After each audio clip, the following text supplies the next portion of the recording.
विघ्नहर्ताय नमः। ओम सुमुखाय नमः। ओम विघ्नहर्ताय नमः। ओम सिद्धि विनायकाय नमः। परम प्रिय भक्त सुधर्म, हम तुम्हारी कठोर तपस्या से प्रसन्न हैं। प्राचीन काल में 5 महादेवताओं की तपस्या के कारण प्रकट हमारा ये प्रिय गीत तुम्हारी श्रद्धा और भक्ति के कारण सारे संसार में प्रख्यात हो गया है। कहो, क्या इच्छा है तुम्हारी? हे भक्त वत्सल, आपके पावन दर्शन पाकर मेरा जीवन सफल हो गया। अब मेरी कोई इच्छा नहीं है प्रभु। तुम्हारी भावना सुनकर हम और अधिक प्रसन्न हुए सुधर्म, और हमारी प्रसन्नता तुम्हें कुछ देना चाहती है। जब आप देना ही चाहते हैं तो मैं मना कैसे कर सकता हूँ स्वामी। लेकिन मैं एक निवेदन करना चाहता हूँ। कहो। प्रभु, मुझे सांसारिक सुख, ऐश्वर्य और संपत्ति न देकर केवल और केवल अपने चरणों की भक्ति दीजिए। मुझे अपनी मंगल मूर्ति का सत्संग दीजिए। मैं जन्म जन्मांतरों तक आपकी भक्ति और आराधना में लीन रहूं। कभी भी मेरा आपसे वियोग न हो। तथास्तु। भक्तराज सुधर्म, तुम्हारी हर मनोकामना पूरी करना मेरा कर्तव्य है। तुम सतयुग से लेकर कलयुग तक हमारे प्रिय इसी मोरेश्वर गणेश जी की भक्ति और आराधना में लीन रहोगे। बार बार गणेश भक्त के रूप में जन्म लेने पर जन्म जन्मांतरों तक मोरेश्वर गणेश तीर्थ का भक्त बने रहने की तुम्हारी मनोकामना पूरी होगी। आप जैसा महान वरदाता ही कामना पूर्ति का यह वरदान दे सकता है। आप धन्य हैं। आपकी महिमा अपरंपार है प्रभु। आपकी जय हो। जय हो मोरेश्वर श्री गणेश की। जय हो गौरी पुत्र श्री गणेश की। जय हो परम देव श्री महागणेश की जय। महान वरदाता गौरी पुत्र श्री गणेश से कामना पूर्ति का वरदान पाकर परम भक्त सुधर्म प्रत्येक युग में मोरेश्वर श्री गणेश के भक्त बनकर जन्मे। युग दृष्टि का विचार करते हुए स्वयंभू रूप से प्रकट अपनी मूर्ति में उसी मयूर क्षेत्र में भूमिगत निवास किया। कलयुग में इस गणेश भक्त सुधर्म की आत्मा ने एक नए शरीर में प्रवेश किया और मौर्य गोस्वामी का नाम धारण किया और आजन्म मोरेश्वर की पूजा आराधना करते हुए उनसे पुनः प्रकट होने की प्रार्थना करते रहे।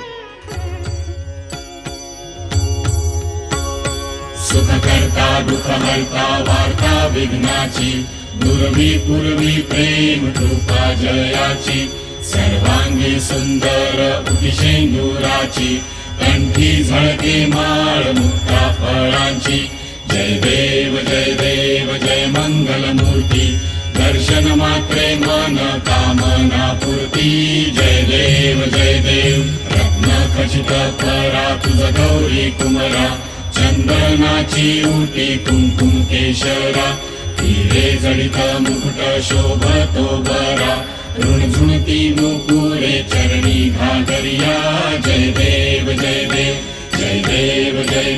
जय मंगल मूर्ती दर्शन मात्रे मन कामना पूर्ती जय देव लंबोदर पीतांबर फणिवर वंदना सरळ सोंड वक्र तुंड त्रिनयना दास रामाचा वाटवा हे सगना संकटी पावावे निर्वाणी रक्षावे सुरवर वंदना जय देव जय मंगल मूर्ती दर्शन मात्रे मन कामना पूर्ती जय देव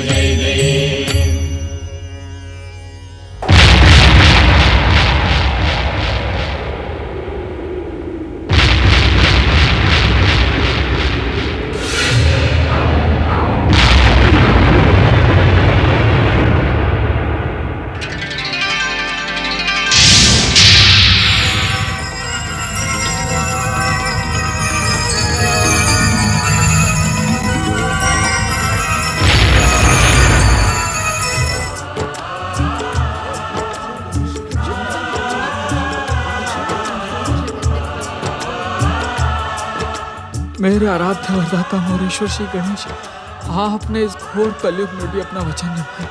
मेरे माध्यम से आप इस पृथ्वी पर पुनः प्रकट हुए। आपकी कृपा अपार और अनंत है प्रभु। जय हो मोरेश्वर श्री गणेश की।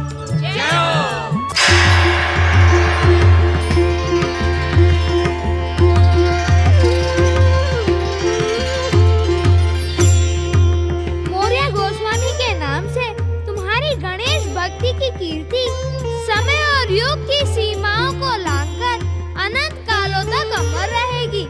यह स्थान मेरे साथ तुम्हारे नाम के भी गुण गाएगा।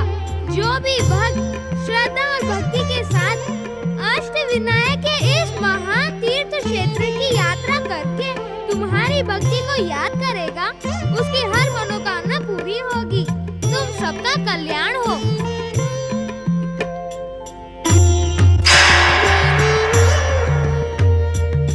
गणपति बप्पा मंगल मूर्ति। गणपति बप्पा मंगल मूर्ति। भक्ति की अमोघ शक्ति ऐसी ही होती है। भगवान की कृपा पाकर भक्त का गौरव भगवान के समान हो जाता है।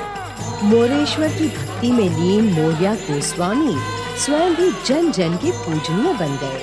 महाराष्ट्र प्रांत में मौर्य गोस्वामी का नाम लिए बिना श्री गणेश की पूजा आराधना संपन्न ही नहीं होती। 14वीं शताब्दी में मौर्य गोस्वामी द्वारा स्थापित मोरेश्वर तीर्थ क्षेत्र महाराष्ट्र प्रांत के पुणे जिले के निकट सह्याद्री क्षेत्र में श्री गणेश की भक्ति ज्योति से गणेश भक्तों का हृदय मंदिर आज भी प्रकाशित कर रहा है। असंख्य गणेश भक्तों का मानना है कि अदृश्य रूप से आज भी मौर्य गोस्वामी यहाँ पर मोरेश्वर श्री गणेश भक्ति में लीन है।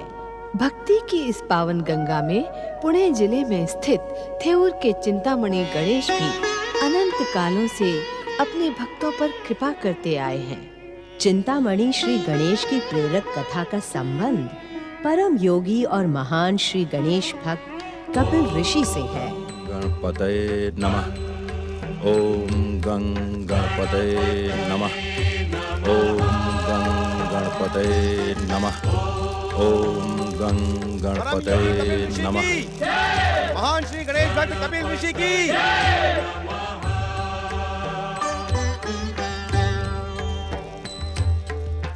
महान श्री गणेश भक्त कपिल ऋषि की।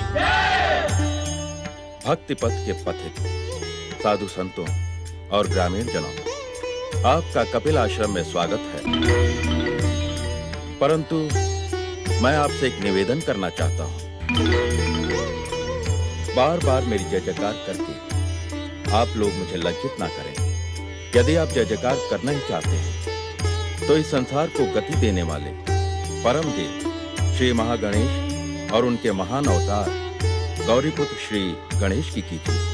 आप धन्य है कपिल ऋषि, आप धन्य हैं और धन्य है आपकी श्री गणेश भक्ति। आपकी इस प्रचंड भक्ति के कारण ही हमारा ये प्रदेश धन धान्य और हरियाली से संपन्न है।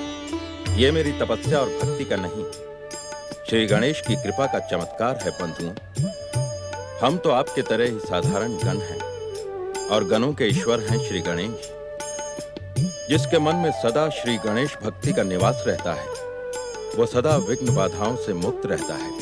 ऋषिवर, श्री गणेश की चमत्कारी कृपा से हमें इस बात पर पूरा विश्वास है कि हमारे प्रदेश की संपन्नता का कारण आपकी भक्ति और आराधना ही है। सत्य वचन।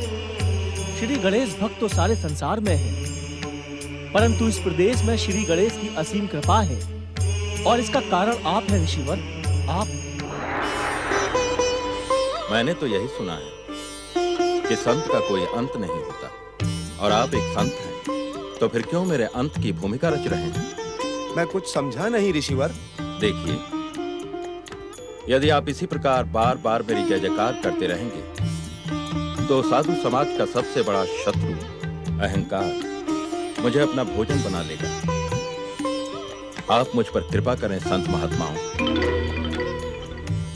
ऋषिवर, हम तो अज्ञानी ग्रामवासी हैं, ज्ञान की बड़ी बड़ी बातें नहीं जानते हैं। हमारा मार्गदर्शन आपको ही करना है ऋषिवर। हमें ज्ञान तो आप ही को देना है ऋषिवर। हमारा कल्याण आप ही करेंगे ऋषिवर। बंधुओं, अंधकार को प्रकाश अज्ञान को ज्ञान और मृत्यु को मुक्ति केवल और केवल श्री गणेश ही दे सकते हैं। इसीलिए कभी भी श्री गणेश भक्ति से मुंह न मोड़ो, सदा मंगलमूर्ति श्री गणेश का स्मरण करना।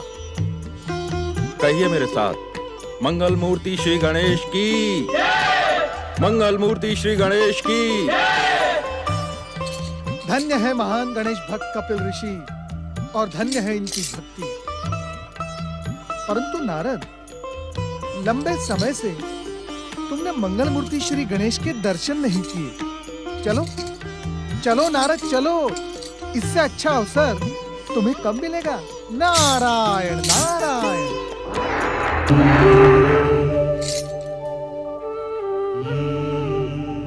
संसार के विघ्नों का अंत करने वाले श्री गणेश के ध्यान में बाधा डालना घोर पाप है। इनकी मधुर वाणी सुनने के लिए तुम्हें प्रतीक्षा करनी होगी नारद। ओम गं गणपते नमः। ओम गं गणपते प्रणाम देवर्षि। प्रणाम देवर्षि। आजकल मंगल मूर्ति भगवान भोलेनाथ के समान लंबी समाधि में लीन रहते हैं।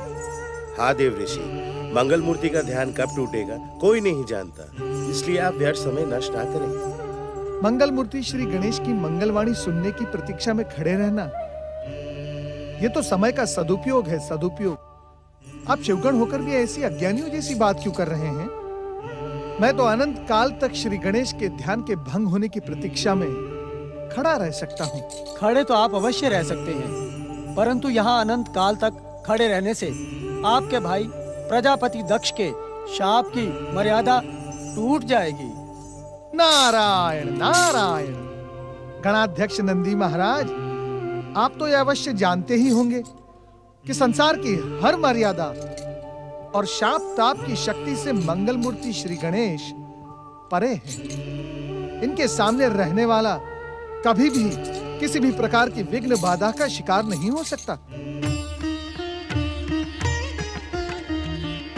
हम समझ गए, आपको हमारा ध्यान में रहना प्रिय नहीं है, परंतु क्षमा करें गौरी पुत्र, हम आपकी तपस्या में बाधा डालने नहीं, हम तो देवर्षि को सावधान करने आए थे। जय जय श्री गणेश। प्रभु, हमने तो आपकी प्रतीक्षा करने का दृढ़ निश्चय कर ही लिया था, परंतु हम समझ गए देवर्षि। यदि हमें पता होता कि आप अपने प्रश्नों का उत्तर पाने के लिए लंबे समय तक हमारी प्रतीक्षा करेंगे, तो हम ध्यान कदापि नहीं लगाते। आप हमारे पूज्य हैं, इस पावन कैलाश धाम के अतिथि हैं। आपको प्रतीक्षा में खड़े रखने का हमें कोई अधिकार नहीं है। आपको हमारी प्रतीक्षा में जो कष्ट हुआ, उसके लिए हम आपसे क्षमा मांगते हैं। नारायण नारायण। नहीं नहीं गौरी पुत्र, ध्यान में भंग हो जाने के कारण कहीं आप मुझसे रुष्ट होकर मुझे लज्जित तो नहीं करना चाहते? नंदी महाराज, भृंगी महाराज, आप पिताश्री के गण हैं, आपको उनकी सेवा में रहना चाहिए। जैसी आज्ञा। हम जानते हैं कि आपने यहाँ आने से पहले महादेव का आशीर्वाद प्राप्त किया था। नारायण नारायण।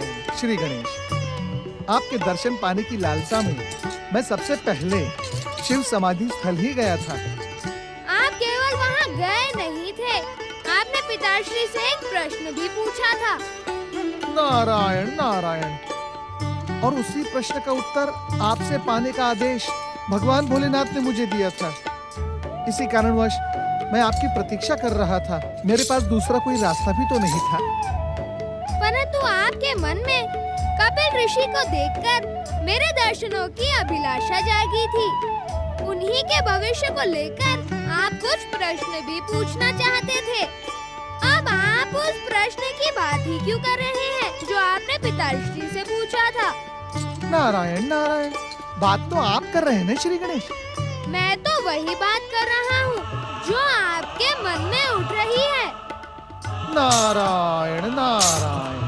बात ये है श्री गणेश कि कपिल ऋषि के विषय में जो प्रश्न था उसका सीधा संबंध केवल मुझसे था, और भगवान भोलेनाथ से जो मैंने प्रश्न पूछा था उसका संबंध समस्त संसार से है।